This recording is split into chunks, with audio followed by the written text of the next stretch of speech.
नमस्कार, hornbill TV देख रहे हैं आप। मैं हूं आपके साथ विशाल गर्ग। बड़ी खबर का रुख करेंगे। सीएम धामी का पौड़ी दौरा। आज सतपुली झील के निर्माण कार्य का करेंगे शिलान्यास। 56.34 करोड़ की लागत से बनेगी सतपुली झील। कई विकास योजनाओं का भी शिलान्यास करेंगे सीएम। सीएम के दौरे को लेकर प्रशासन की तैयारियां पूरी। तो बड़ी खबर आपको बता रहे हैं, जहां पर सतपुली झील के निर्माण कार्य का आज शिलान्यास करेंगे मुख्यमंत्री पुष्कर सिंह धामी। और इस दौरान 56.34 करोड़ की लागत से बनेगी सतपुली झील।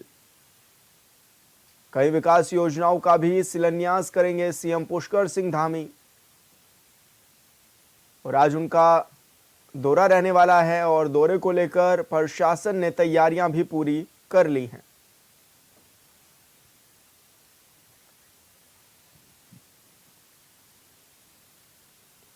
और संवाददाता जय मुमगई हमारे साथ फोन लाइन पर जुड़ गए हैं। जय, क्या कुछ बातें अभी सामने आ रही हैं, किस तरह की ये झील होने वाली हैं? मुख्यमंत्री पुष्कर सिंह धामी भी आज पहुंच रहे हैं, क्या उनका कार्यक्रम रहेगा? जी विशाल, देखिए सबसे पहले तो यहाँ पे जो है पूरी तरह से प्रशासन की तैयारियां पूरी हो चुकी है। और जैसे मुख्यमंत्री कार्यालय से सूचना प्राप्त हुई है तो उसके स्वरूप जो है यहाँ पे 11:50 पे जो है हेलीकॉप्टर से बिलखेत में हेलीपैड है यहाँ पे, वहाँ पहुंचेंगे। वहाँ से जो है मुख्यमंत्री यहाँ से कार से जो है कार्यक्रम स्थल रामलीला मैदान सतपुली के अंदर जो रामलीला मैदान है वहाँ पे पहुंचेंगे। मुख्यमंत्री 12:15 से लेकर दोपहर 1:35 तक जो है आयोजित कार्यक्रम में प्रतिभाग करेंगे, जिसमें जो झील का शिलान्यास होगा।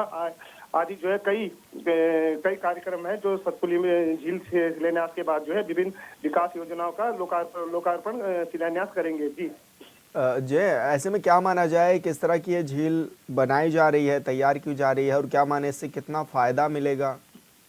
देखिए विशाल, सबसे पहले तो पौड़ी एक ऐसा जिला है जहाँ पे जो है पर्यटक बहुत ही कम मात्रा में आते हैं। यहाँ पे कोट द्वार तक ही सीमित थे, जहाँ सिद्धवली जो मंदिर है वही एक पौड़ी के अंदर जहाँ जो पर्यटकों का आना जाना रहता था। पर इस सतपुली में जो झील है, झील भी एक पर्यटकों को लेकर, रोजगार को लेकर जो है इसका जो काफी समय से जो वो चल रहा था, इसको जो पूरा करने के लिए यहाँ पे जो लगे हुए थे। काफी यहाँ के लोगों को रोजगार की भी आशाएं हैं इससे जुड़ी हुई। काफी ऐसे चीजें सामने निकल के आ रही, जिससे कि हर तरह से जो है मतलब पूरा सेंटर है ये सतपुली जो है, पौड़ी जनपद का सेंटर है। तो सेंटर के हिसाब से चारों तरफ जितने भी जनपद है, जनपद के सभी लोगों को रोजगार की एक आस जुड़ी हुई है। तो ये पर्यटकों को लेकर इसका जो है मेन जो है नजरिया इसका। जी बिल्कुल जय मुमगई, बहुत शुक्रिया आपका तमाम जानकारी साझा करने के लिए। और देहरादून से बड़ी खबर। अमित शाह के बयान पर उत्तराखंड में भी गरमाई सियासत। देहरादून के असले हॉल चौक पे कांग्रेस करेगी प्रदर्शन। केंद्रीय गृह मंत्री का पुतला दहन करेगी कांग्रेस और जताएगी नाराजगी। महानगर कांग्रेस कमेटी के अध्यक्ष के नेतृत्व में होगा प्रदर्शन। अमित शाह ने भीमराव अंबेडकर पर की थी टिप्पणी। तो ये बड़ी खबर आपको बता रहे हैं, जहां पर आज कांग्रेस विरोध प्रदर्शन करने जा रही है और केंद्रीय गृह मंत्री का पुतला भी आज दहन करेगी।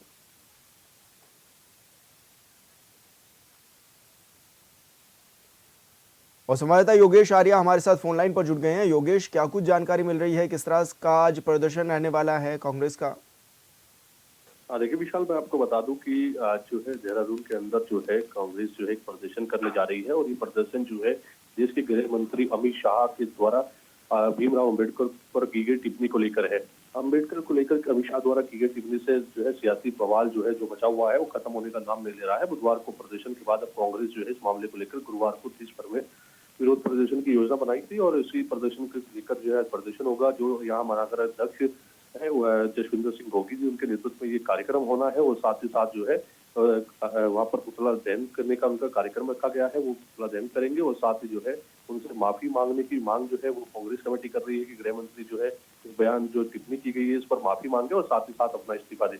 और इसी को लेकर के जो है जो सियासी है वो पारा वो चढ़ा हुआ है। और इतना ही नहीं, जो अन्य राज्यों के विपक्षी दल है वो भी इस मामले को लेकर के जो है लगातार जो है बयानबाजी कर रहे हैं गृह मंत्री को लेकर के, और गृह मंत्री से माफी मांगने की बात कर रहे हैं। तो आज जो है देहरादून के अंदर भी जो है इसको लेकर एक बड़ा प्रदर्शन होने जा रहा है और वहाँ पर जो है कार्यक्रम रखा गया है। जी बिल्कुल योगेश, बहुत शुक्रिया आपका तमाम जानकारी साझा करने के लिए। प्रदेश में होने जा रहे नगर निकाय चुनाव को लेकर बीजेपी एक्टिव मोड में नजर आ गई है। बुधवार को लोहाघाट में नगर पालिका अध्यक्ष और सभासद प्रत्याशी के चयन के लिए बीजेपी ने रायशुमारी की है। बीजेपी प्रदेश प्रवक्ता और जिला पर्यवेक्षक सुरेश जोशी, पूर्व विधायक प्रेम सिंह राणा और रुद्रपुर के पूर्व मेयर रामपाल के द्वारा बीजेपी जिला अध्यक्ष निर्मल मेहरा की अध्यक्षता, महासचिव मुकेश कलखुड़िया के संचालन में रायशुमारी कार्यक्रम आयोजित किया गया है, जिसमें बीजेपी पदाधिकारियों और कार्यकर्ताओं के द्वारा अपने अपने पसंदीदा प्रत्याशियों के चयन के लिए अपनी अपनी राय पर्यवेक्षकों के सामने प्रमुखता से रखी गई है।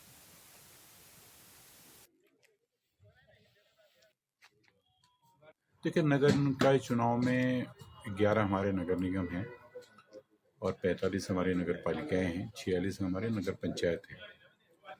और जिस तरह से फीडबैक्स आ रहे हैं और जिस तरह से सरकार काम कर रही है और जिस तरह से हमारे मुख्यमंत्री पुष्कर सिंह धामी जी की लोकप्रियता है, मुझे लगता है कि हम 100% चुनाव जीतेंगे, क्योंकि कार्यकर्ता बहुत मेहनत कर रहा है और सब आप लोग जानते हैं, मीडिया के लोग भी, हम लोग 24/7 की पार्टी है, हर समय जनता के बीच में रहते हैं, जनता के काम करते हैं।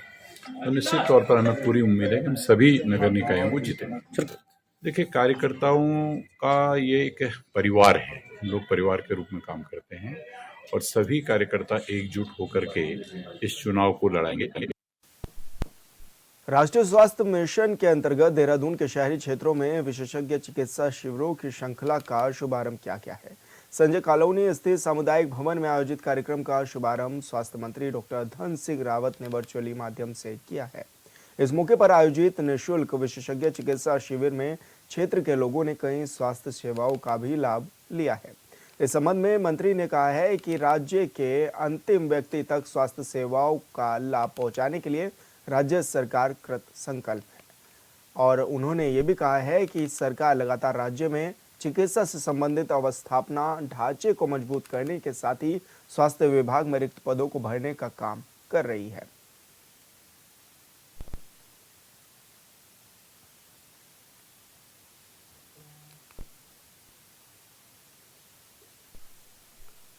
उत्तराखंड आपदा की दृष्टि से अति संवेदनशील राज्य है। प्रत्येक वर्ष यहाँ कोई ना कोई इलाका प्रभावित होता है। कभी भूस्खलन तो कभी जंगलों में आग लगने जैसी घटनाएं आम बात है। राज्य में बीजेपी की डबल इंजन वाली सरकार है, लिहाजा अब सरकार आपदा प्रबंधन विभाग को मजबूत भी कर रही है और पंचायत स्तर तक लोगों को ट्रेनिंग भी दी जा रही है ताकि किसी भी परिस्थिति में निपटा जा सके।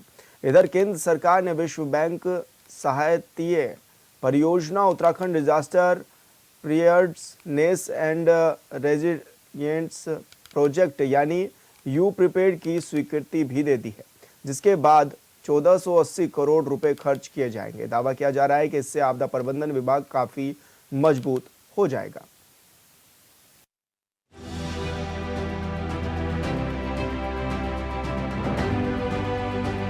प्रत्येक वर्ष आपदा की दृष्टि से संवेदनशील उत्तराखंड का कोई न कोई इलाका आपदा से प्रभावित होता है।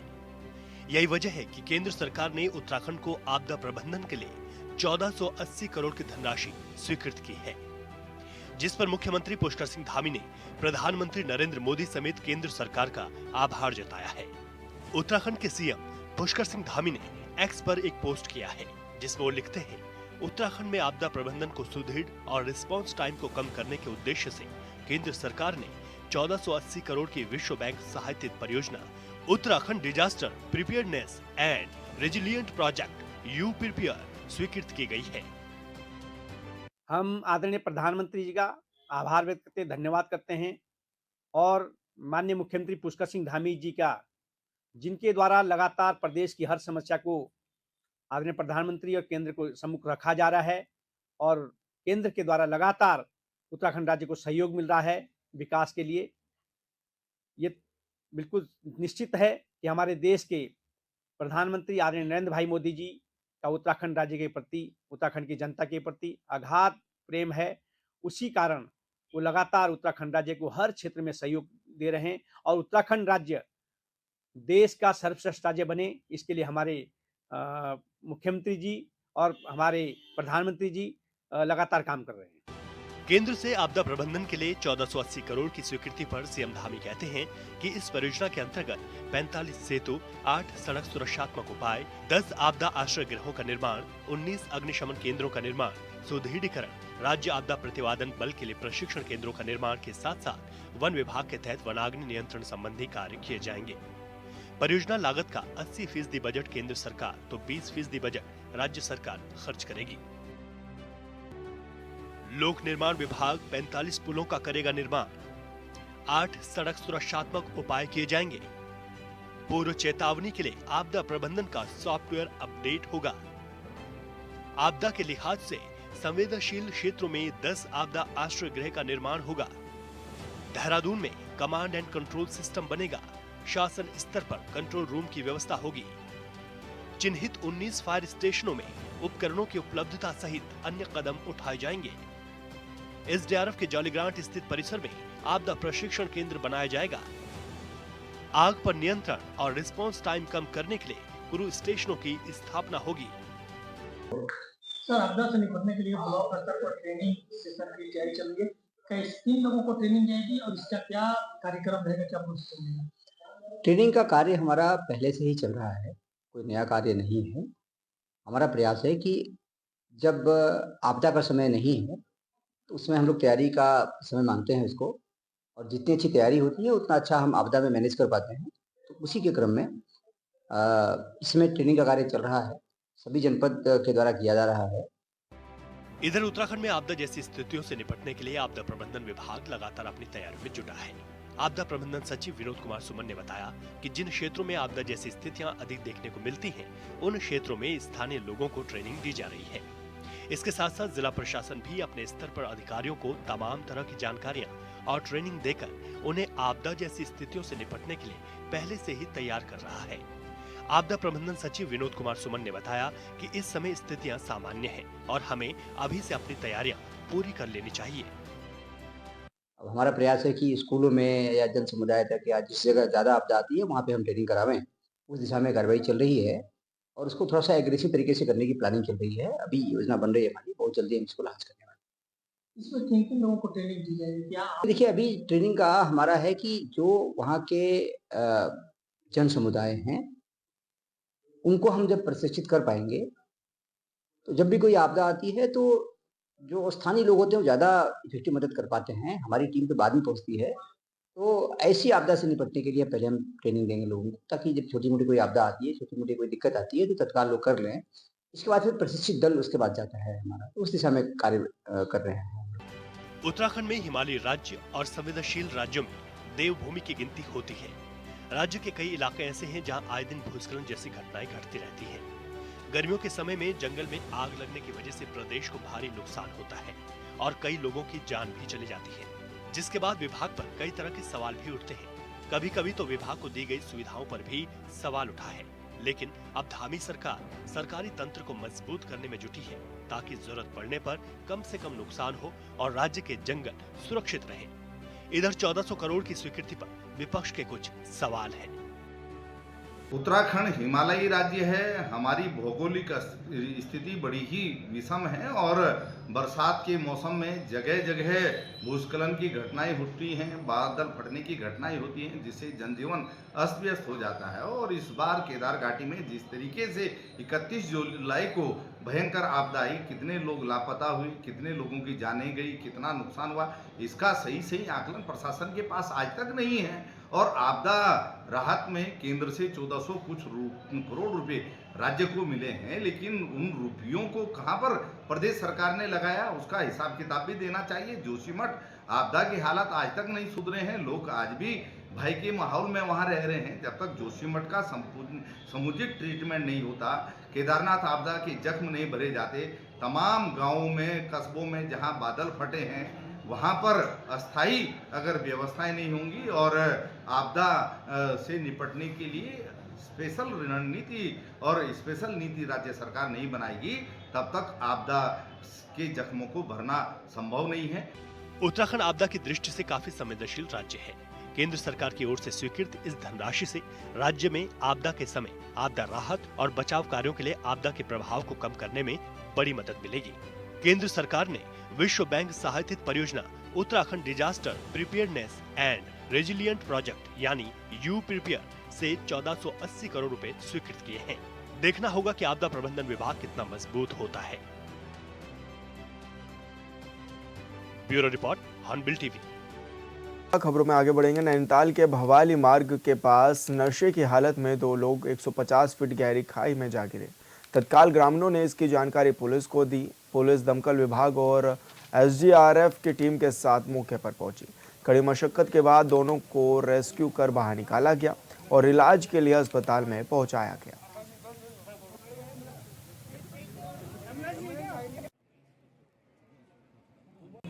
हम लोगों ने वहाँ कुछ जनता के लोग भी हमारी मदद के वो आए थे। हम लोग खुद, मैं एसओ और मेरे साथियों के, हम लोग करीब 150 मीटर नीचे खाई में गए थे। तो उसमें एक लड़का करीब 100 मीटर नीचे खाई में मतलब गिरे हुए अवस्था में मिला था। उसको हमने चिन्हित कर लिया। उसके बाद फिर एक टीम उसमें लगा दी हमने उसको रेस्क्यू करने के लिए, तथा मैं अपने स्टाफ के साथ दूसरे की खोज में नीचे को गया। तो करीब वहाँ से 50 मीटर नीचे दूसरा व्यक्ति भी हमको मिल गया। अब क्या स्थिति? अभी बाकी तो हॉस्पिटल में ले आए हैं इनको और हम लोग भी यहीं हॉस्पिटल में पहुँच गए हैं। पहचान हुई इनकी? एक का नाम जगत सिंह है जो यहीं नैनीताल का रहने वाला है। दूसरे का नाम सचिन है जो चंपावत टनकपुर का रहने वाला है। हरिद्वार में कोर्ट के आदेश पर ड्रग इंस्पेक्टर अनिता भारती ने मेडिकल संचालकों से अपील की है कि वो अपने स्टॉक में एक्सपायरी दवाई ना रखें। उन्होंने बताया कि विधिक सेवा प्राधिकरण के जरिए समय समय पर बैठकें आयोजित की जाती हैं जिसमें एक्सपायरी दवाओं के निस्तारण की प्रक्रिया समझाई जाती है। साथ ही उन्होंने संचालकों को चेतावनी दी है कि अगर किसी भी मेडिकल स्टोर में एक्सपायरी दवाई पाई जाती हैं तो उन पर सख्त कार्रवाई भी की जाएगी।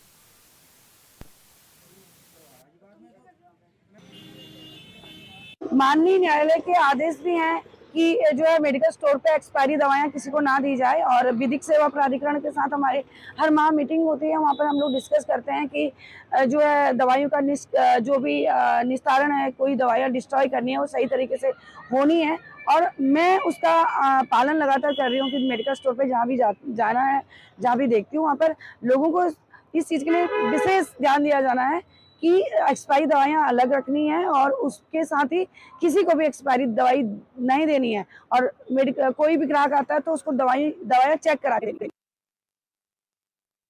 2010 की आपदा में उत्तरकाशी में एक तहसील भवन बह गया था, लेकिन हैरानी की बात यह है कि इतने साल बीत जाने के बाद भी तहसील भवन का निर्माण नहीं हो सका है।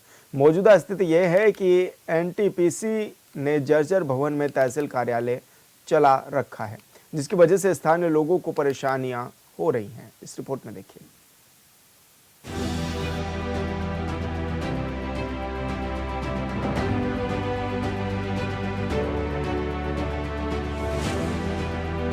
उत्तरकाशी का सीमांत विकासखंड भटवाड़ी जो कि सामरिक दृष्टि से बहुत महत्वपूर्ण है, साथ ही मां गंगा का उद्गम स्थल गौमुख यहीं पर है। हर साल लाखों की संख्या में तीर्थयात्री यहाँ आते हैं। चार धाम के नाम पर यहाँ विकास की नदियां बहाने का दावा उत्तराखंड सरकार करती है, पर हकीकत कुछ और ही है। तस्वीरों में जो भवन आपको दिख रहा है वह सीमांत विकासखंड भटवाड़ी का तहसील ऑफिस है, जहाँ तहसीलदार के साथ यहाँ के उपजिलाधिकारी को बैठकर यहाँ के लोगों की समस्याओं को सुलझाने का काम करना होता है। वो भी जो क्योंकि उसमें पूरा आधा पैसा तो आ गए थे और मैं भी माननीय मुख्यमंत्री जी से भी मिली और अपने जो हमारे ग्रामीण मंत्री जी उनसे भी मिली है। वो क्योंकि उन्होंने कहा कि जो फाइल हमारी थोड़ा फाइल अटकी हुई है, क्योंकि मुझे आशा नहीं पूर्ण विश्वास है कि वो हो जाएगी। दुर्भाग्य देखिए, साल 2010 की भीषण आपदा के समय भटवाड़ी तहसील के साथ यहाँ के भवन, मुख्य बाजार आपदा की चपेट में आ गए थे।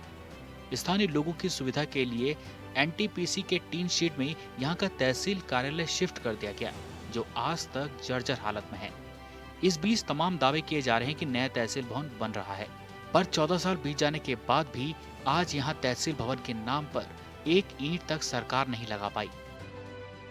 जैसे कि आप देख सकते हैं कि हमारी भौगोलिक परिस्थिति, एक तो जिला मुख्यालय से हमारा जो डिस्टेंस है वो 70 से 80 किलोमीटर के अराउंड होता है और हम सीमांत क्षेत्र हरसिल के जितने 8 गाँव के निवासी हैं और चाहे आप हरसिल के नियरेस्ट जो भी विलेजेस हैं उनकी बात करें, चाहे हम सीमांत क्षेत्र जो हरसिल हैं, हमको तहसील की जो तमाम सुविधाएं हैं, सरकारी सुविधाएं, उनके लिए जिला मुख्यालय 70 किलोमीटर दूर जो है जाना पड़ रहा है, जिससे एक तो हम दूरी ज़्यादा होने के कारण जो है स्थानीय निवासियों को हर तहसील की जितनी भी मूलभूत सुविधाएं हैं उसको प्राप्त करने के लिए उत्तरकाशी जाना पड़ता है जिला मुख्यालय में। एसडीएम साहब यहाँ पर बैठते नहीं हैं, तहसीलदार साहब के बैठने के लिए यहाँ पर कोई सुविधा नहीं है। 2010 की जो दैवीय आपदा थी उसके बाद जो तहसील भवन के क्षतिग्रस्त होने के बाद अभी तक उस पर सरकार कोई ठोस कदम उठा नहीं रही है। लगातार हमारे जनप्रतिनिधियों, ब्लॉक प्रमुखों और विधायक जी के द्वारा जो है क्षेत्रीय जन समस्याओं को उठाया जा रहा है। तहसील भवन की लगातार डिमांड करी जा रही है और पिछले कई सालों से हम सुन रहे हैं कि वित्तीय स्वीकृति मिल चुकी है और भवन के निर्माण की स्वीकृति मिल चुकी है, लेकिन अभी तक इस पर कोई कार्रवाई अमल में नहीं लाई जा रही है। बड़े दुख की बात है कि यहाँ पर आज तक 2010 के बाद जब देवी आपदा आई थी और हमारे तहसील भवन जो ख़त्म हो गया था, तब से आज तक एसडीएम साहब नहीं बैठते हैं। और पहले यहाँ पे जो है कोर्ट अच्छी चलती थी, लोगों के पूरे काम यहाँ पे होते थे। अब जो है यहाँ पे कोई कार्य नहीं किए जाते, बड़ी दिक्कत होती है। यहाँ पे जो है तहसीलदार नहीं बैठ पाते हैं, एसडीएम साहब नहीं बैठ पाते हैं। और एक जो जिला जो एनटीपीसी का जो भवन है, उस भवन में जो है तहसील चलाई जा रही है। हमारी बहुत पीड़ा है क्षेत्र की और तहसील की मांग करते करते हम लोग जो है बहुत थक गए थे। और अब जो है सुनने में आ रहा है कि माननीय मुख्यमंत्री और विधायक जी द्वारा जो है तहसील भवन का जो है नवनिर्माण किया जाएगा और अभी कुछ संभावित नहीं कि कब तक इसके टेंडर लगते हैं, कब तक कार्य होता है। भटवाड़ी तहसील के पास जमीन होते हुए भी तहसील भवन आज भी सीमांत क्षेत्र के लोगों का सपना बना हुआ है। आज हालात यह है कि कई सालों से यहाँ एसडीएम कोर्ट नहीं लगी, जिसके कारण यहाँ के लोग जनपद मुख्यालय के चक्कर काटने को मजबूर हैं। दुर्भाग्य ये है कि जमीन उपलब्ध होने के बाद भी इस पर कोई ध्यान नहीं दिया जा रहा और न इसके लिए कोई वित्तीय स्वीकृति आज तक मिली। सुनने में आ रहा है कि वो वित्तीय स्वीकृति के लिए जा रखा है, लेकिन अभी तक वो वित्तीय स्वीकृति नहीं मिल पाई और इसके कारण ये तहसील अधर में लटकी है। और जबकि ये यात्रा सीजन और ये सीमांत क्षेत्र है और बहुत संवेदनशील क्षेत्र है, जहाँ की प्रशासनिक व्यवस्था बहुत दुरुस्त होनी चाहिए थी, लेकिन दुर्भाग्य से ये लचर हो रखी है व्यवस्था। आए दिन जो है यात्रा सीजन में कई घटनाएं घटती है, लेकिन प्रशासन जो है यहाँ पर चुस्त दुरुस्त नहीं दिखता है। स्थानीय लोगों का कहना है कि एसडीएम साहब के न रहने पर यहाँ कर्मचारी भी नहीं आते। मात्र उपनल के कर्मचारियों के भरोसे डबल इंजन का विकास हो रहा है। यहाँ की ब्लॉक प्रमुख का दावा है कि फाइल वित्तीय स्थिति के लिए जा रखी है, पर पिछले 14 सालों से वह फाइल इतनी भारी हो रखी है जिनको सचिवालय से बाहर नहीं निकाला जा सका। और जितने भी हमारे जो सीमांत ब्लॉक में ग्राम पंचायतों के प्रधान हैं, सब लोग जो है यहाँ पर शिकायत कर रहे हैं कि हमारे जो यहाँ पर तहसील है वो क्यों नहीं बन पा रहा है। तो मैं निवेदन करता हूँ कि यहाँ पर जल्द से जल्द इस सीमांत ब्लॉक में तहसील निर्माण करें। यहाँ पर जो एनटीपीसी जो भवन है उसमें ये तहसील है और वो भी एनटीपीसी का जो भवन है भी जर्जर हालत में है, क्योंकि 2010 की आपदा में यहाँ पर आपदा आई थी और उसमें जो है ये सारे भवन जो है जर्जर हुए थे। वर्तमान की अगर बात की जाए तो इस तहसील के अधिकांशतः क्षेत्रों में बर्फबारी होने लगी है और इस बीच किसी को किसी सरकारी कागजात की जरूरत पड़ी तो जान जोखिम में डालकर जिला मुख्यालय पहुंचना मजबूरी बन जाएगी। कहने को उत्तराखंड में डबल इंजन की सरकार है, लेकिन लगता है कि इस इलाके पर सरकार की नजर अब तक नहीं पड़ी है। मैं समझता हूं कि वास्तव में जो तहसील का जो ये भवन है ये बहुत पहले आपदा में ध्वस्त हो गया था। इसका जो है मुख्यमंत्री की घोषणा भी है और मुख्यमंत्री घोषणा में भी है। निरंतर इसके लिए कई बार एस्टिमेट जो है वापस आए, आवासीय अनावासीय के रूप में जो है वहाँ से जो एक बार फिर आए, फिर हम लोगों ने वहाँ जमा किया। और फिलहाल इस बुलेटिन में इतना ही। आप देखते रहिए हॉर्नबिल टीवी। नमस्कार।